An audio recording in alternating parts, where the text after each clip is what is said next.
And ang pagpanguna or leadership sa New Testament ministry is the controlling vision of God-given revelation of God's eternal economy.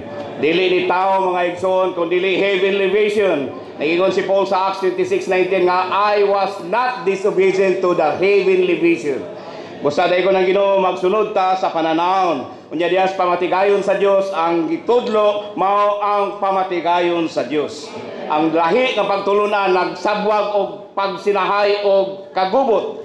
Apan ang pamatigayon sa Dios, ang charge sa apostles musangpot ngadto sa paghigugma. Daygo ng Ginoo maigsoon, ang pagpaymulos nato sa kadato sa pamatigayon sa Dios, dunay appreciation, dunay gugma, dunay enjoyment sa pagpaymulos sa preciousness sa atong Ginoong Hesus.